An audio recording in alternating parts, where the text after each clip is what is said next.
புதுச்சேரி மாநில அதிமுக செயலாளர் அன்பழகன் செய்தியாளரிடம் கூறுகையில், இந்தியா என்பது பல்வேறு புனிதமான மதங்களை உள்ளடக்கிய மக்கள் வாழும் மிகப்பெரிய ஜனநாயக நாடாகும்.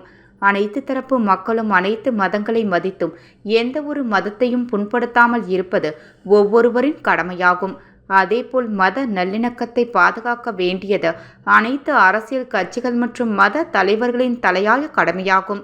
சில நேரங்களில் மத நல்லிணக்கத்திற்கு ஊறு விளைவிக்கின்ற விதத்தில் அற்ப அரசியல் ஆதாயத்திற்காக குறிப்பிட்ட சில மதங்களை கேவலப்படுத்தி பேசும் அற்ப அரசியல்வாதிகளை கண்டிக்க வேண்டியது அனைவரின் கடமையாகும். தமிழகத்தில் திமுகவை சேர்ந்த அமைச்சர் பதவியில் உள்ள திரு பொன்முடி அவர்கள் கடந்த சில தினங்களுக்கு முன்பு இந்து மத கடவுள்களின் சைவ வைணவ புனித சின்னங்களை விபச்சாரிகளுடன் தொடர்புபடுத்தி பேசியுள்ளார். அவரது இந்த பேச்சு ஆணவத்தின் உச்சமாகும்.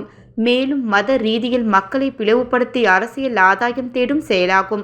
சாதாரணமாக நம் நாட்டில் சிறுபான்மை மக்களுக்கு மத ரீதியில் ஏதாவது தொல்லைகள் ஏற்படும் போது அரசியலுக்கு அப்பாற்பட்ட சிறுபான்மை மக்களுக்கு ஆதரவாக பல இயக்க தலைவர்களும் மத தலைவர்களும் கண்டனம் தெரிவிப்பார். இந்து மத கடவுள்களை இந்து மத பெண்களையும் வாய்க்கூசும் அளவிற்கு விமர்சனம் செய்த தமிழக அமைச்சர் திரு பொன்முடி அவர்களின் பேச்சுக்கு இதுவரை சிறுபான்மை மதத்தை சேர்ந்த தலைவர்கள் பெரிய அளவில் யாரும் கண்டனம் தெரிவிக்காமல் உள்ளனர்.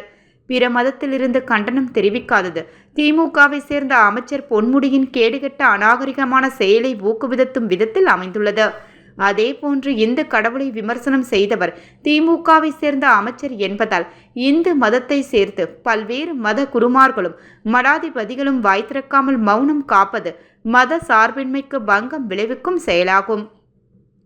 அதிமுகவின் நீண்ட நாள் கோரிக்கையான அட்டவணை இனத்தை சேர்ந்த மாணவர்களுக்கு வழங்கப்படும் முழு கல்வி உதவித்தொகை போன்று மீனவ சமுதாய மாணவ பிள்ளைகளுக்கு வழங்க வேண்டுமென்ற கோரிக்கை ஏற்று இதற்கான அறிவிப்பை வெளியிட்ட மாண்புமிகு புதுச்சேரி முதலமைச்சர் அவர்களுக்கு அதிமுக சார்பில் நன்றியை தெரிவித்துக் கொள்கின்றேன். புதுச்சேரி மாநிலத்தில் சமூக நலத்துறை, பெண்கள் மற்றும் குழந்தைகள் நலத்துறை, மீன்வளத்துறை, அட்டவணை இனத்துறை உள்ளிட்ட பல்வேறு துறைகள் மூலம் மக்களுக்கு பல்வேறு நலத்திட்ட உதவிகள் வழங்கப்படுகின்றன.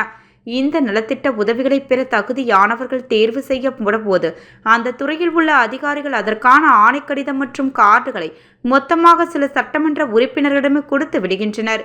இவ்வாறு துறைகளிடமிருந்து பெறக்கூடிய நலத்திட்ட உதவி பெறுவதற்கான ஆணை கடிதத்தை தங்களது கட்சியை சேர்ந்த அலுவலகத்திற்கு பயனாளிகளை வரவழைத்து வழங்கப்படுகிறது.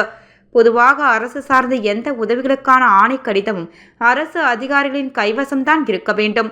தற்போது இதற்கு மாறாக சட்டமன்ற உறுப்பினர்கள் கையில் இருப்பதால் பயனாளிகளுக்கு அந்த ஆணை கடிதத்தை கொடுக்கும் போது மாற்று கட்சியை சேர்ந்தவர்களாக இருந்தால் அவர்கள் பல விதங்களிலும் அவமானப்படுத்தப்பட்டு கூனி குறுகி அந்த அனுமதி பெறக்கூடிய நிலைக்கு தள்ளப்படுகின்றனர். எனவே இதில் உள்ள உண்மை நிலையை உணர்ந்து தலைமை செயலாளர் அவர்கள் நலத்திட்ட உதவிகளை அரசு துறைகளின் மூலமே வழங்குவதற்கான ஆணையை சம்பந்தப்பட்ட துறை தலைவர்களுக்கு உணர்த்த வேண்டும். இவ்வாறு அவர் கூறினார். பேட்டியின் போது மாநில கழக பொருளாளர் ரவி பாண்டுரங்கன், மாநில துணை செயலாளர்கள் நாகமணி, கிருஷ்ணமூர்த்தி, மாநில அண்ணா தொழிற்சங்க பேரவை செயலாளர் பாப்புசாமி, மாநில மீனவாணி செயலாளர் ஞானவேல் ஆகியோர் உடனிருந்தனர்.